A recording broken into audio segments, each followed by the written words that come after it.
భారత్ ప్రజా రైతు సంక్షేమ సంఘం నుండి అధ్యక్షులు కసిరెడ్డి శ్రీనివాసరెడ్డి, మా సెక్రటరీ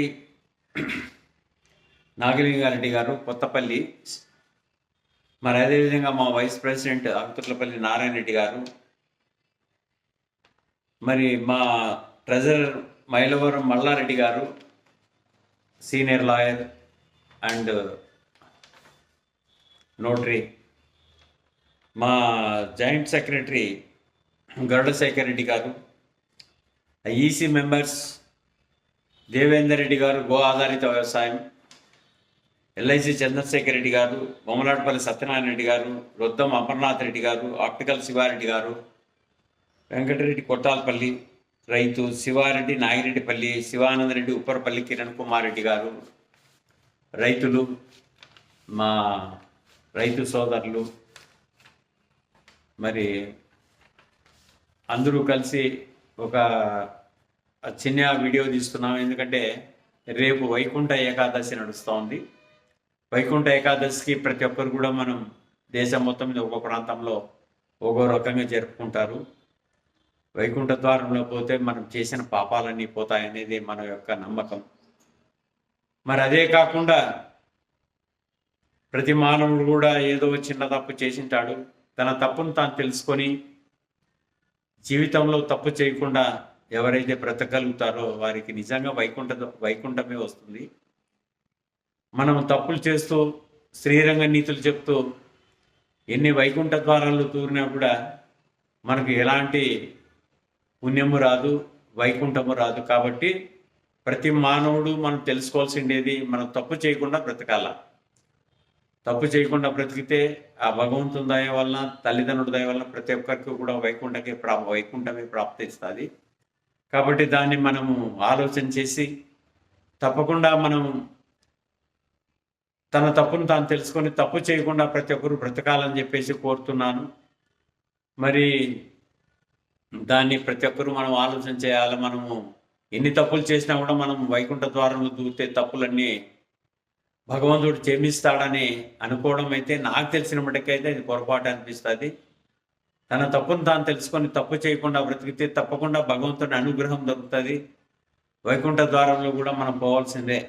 కాబట్టి వైకుంఠ ఏకాదశి సందర్భంగా ప్రతి ఒక్కరికి కూడా శుభాకాంక్షలు తెలుపుతూ మనము ఇకనైనా కూడా ఎలాంటి తప్పు చేయకుండా లేనిపోని మాటలు అనవసరమైనవన్నీ మనం మాట్లాడుకొని మనం పాడు చేసుకోకుండా సమాజాన్ని కూడా మనం పీడి చేయకుండా ప్రతి ఒక్కరూ నిజాయితీగా బ్రతకాలని చెప్పేసి మరొకసారి వైకుంఠ ఏకాదశి శుభాకాంక్షలు తెలుపుతున్నాను.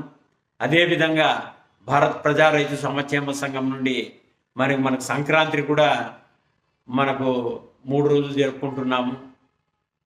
కాబట్టి సంక్రాంతి పండుగ ప్రతి ఒక్కరు కూడా సుఖశాంతులతో పండుగ జరుపుకోవాలని చెప్పేసి ప్రతి ఒక్కరిని కూడా కోరుతున్నాం ప్రజలందరికీ. అదేవిధంగా మనం గుమ్మడికాయ కొడతాం. దయచేసి ప్రతి ఒక్కరికి తెలిపేది ఏమంటే గుమ్మడికాయ మనం పులుసు తినాలి, గుమ్మడికాయ హల్వా కూడా తినాలి. ఎందుకంటే దానివల్ల మనకు మేధస్సు పెరుగుతుంది ప్రతి ఒక్కరికి కూడా. కాబట్టి దాన్ని ఎవరు కూడా పారేయకోకుండా ప్రజలందరికీ నమస్కరిస్తూ చెప్తున్నాను. గుమ్మడికాయ పులుసును మనం తినాలి, గుమ్మడికాయ హల్వాను కూడా తినాలని చెప్పేసి ప్రతి ఒక్కరిని కోరుతున్నాను. అదేవిధంగా మనము రేగి పండ్లతో స్నానం చేస్తాం. నువ్వులు రేగి పండ్లతో, ఇది మన సాంప్రదాయము, మన తెలుగు సంస్కృతి ఇది. మరి అదేవిధంగా పేడతో గొబ్బెమ్మలు చేసి దాన్ని సుంకేశ్వర పూలతో అలంకరిస్తాము, మంచి మంచి ముగ్గులు వేస్తాము. మన సాంప్రదాయాన్ని మనం కాపాడుకోవాల్సిన బాధ్యత మనందరి మీద ఉంది. కాబట్టి ప్రతి ఒక్కరికి తల్లిదండ్రులకు చెప్పేది ఏమంటే మన పిల్లలకు మన సాంప్రదాయాన్ని నేర్పించాలి. పూర్వం మన వాళ్ళు ఎలా బతికినారు, మనం ఈరోజు ఎలా ఉన్నాము.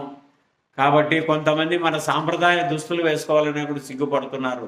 అది సరైన పద్ధతి కాదు. దీనికి ప్రతి ఒక్కటి కూడా సత్యవతి గారు చెప్పారు, దీనివల్ల ప్రతి ఒక్కరికి ఆరోగ్యం బాగుంటుందని చెప్పినారు. ప్రతి ఒక్కరు కూడా దీన్ని గమనించాలి.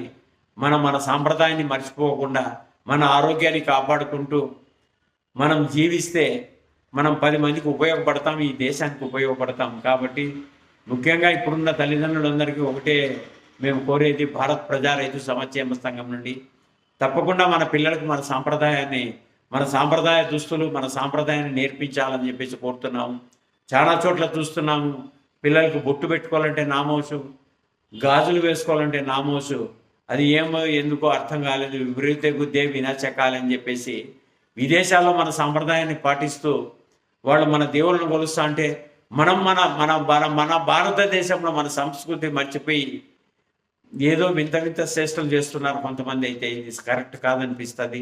కాబట్టి ఇకనైనా కూడా మన సాంప్రదాయాన్ని మర్చిపోకుండా ప్రతి ఒక్కరూ తల్లిదండ్రులు మన పిల్లలకి మన సాంప్రదాయానికి ఖచ్చితంగా ఉండేటట్టు చేయాలని చెప్పేసి తల్లిదండ్రులకు వారికి నమస్కరించి చెప్తున్నాను. మన సాంప్రదాయాన్ని మనం మర్చిపోకుండా, మన పండుగలు మనం మర్చిపోకుండా మనం ఖచ్చితంగా పాటిస్తే మన అందరికీ ఇది మంచే జరుగుతుంది. మన భారతదేశం ప్రపంచంలోనే ఈరోజు 5వ స్థానంలో ఉందంటున్నారు. ఇంకా కొంతకాలానికి కొన్ని ఏళ్ళకి మనం మొదటి స్థానంలోకి వస్తాం. కాబట్టి మన తెలుగును మనం మర్చిపోకుండా, మన సాంప్రదాయాన్ని మనం మర్చిపోకుండా అన్ని భాషలు నేర్చుకోవాల్సిందే. కానీ దేశ భాషలందు తెలుగు లెస్స. మన తెలుగుని ఎవరు కూడా మర్చిపోకూడదు అనేది మా యొక్క ముఖ్య ఉద్దేశం. మరొక్కసారి భారత్ ప్రజా రైతు సంక్షేమ సంఘం నుండి రైతులకు, ప్రజలకు అందరికీ నమస్కరించి చెప్తున్నాను. ప్రభుత్వాలకైతే ఒక చిన్న విన్నపం, ప్రతి పంటకు కూడా గిట్టుబాటు ధర వచ్చేటట్లా రైతులకు చేయాలని చెప్పేసి కోరుతున్నాం. 65% రైతాంగం ఉంది, సరిగ్గా నీళ్లు రావడం లేదు. ఈ మధ్య ఏదో అదును తప్పి వస్తున్నాయి. కానీ ఈ కెనాల్ నుంచి అయితేనే సక్రమైన టైంలో నీళ్ళు ఇడ్చాలని చెప్పి కోరుతున్నాం. కాబట్టి ఇంకా నెక్స్ట్ కొంతకాలానికి చీనికాయల సీజన్ రాబోతోంది. ఇంతకుముందు 2-3 వీడియోల్లో చెప్పాను. ప్రభుత్వాలకు ఒకటే కోరుతున్నాం, మార్కెట్ యార్డ్లో ఓపెన్ యాక్షన్ పెట్టండి. తర్వాత first quality 50,000, second quality 45,000, third quality 40,000. Commission కూడా సరుకు ఎవరు కొంటారో వాళ్ళతోనే తీసుకోవాలని చెప్పేసి 2-3 వీడియోల్లో కూడా చెప్పాను. మరి కూడా ప్రభుత్వానికి కోరుతున్నాను, కేంద్ర రాష్ట్ర ప్రభుత్వాలకి ఇప్పటి వరకు అయితే సరిగ్గా గిట్టుబాటు ధరలు లేవు.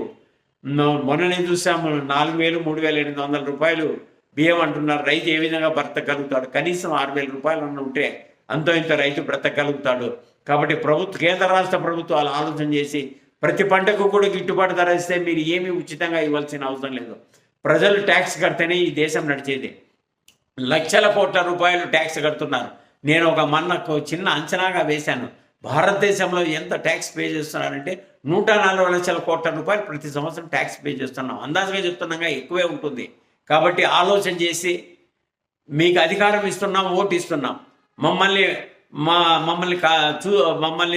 రక్షించండి అయ్యా, మా పని మీరు చేసి పెట్టి మాకు మంచి గిట్టుబాటు ధరలు వచ్చేటట్టు చేయమని చెప్పి మేము కోరుతున్నాం. కాబట్టి రాజకీయ నాయకులు ఇప్పుడైనా ఆలోచన చేసి కేంద్ర రాష్ట్ర ప్రభుత్వాలు ప్రతి పంట కూడా గిట్టుబాటు ధర కల్పించాలని చెప్పేసి మరొక్కసారి భారత్ ప్రజా రైతు సంక్షేమ సంఘం నుండి కోరుతున్నాను. ఈ వీడియోకి నచ్చితే మీరు 10 మందికి షేర్ చేయండి.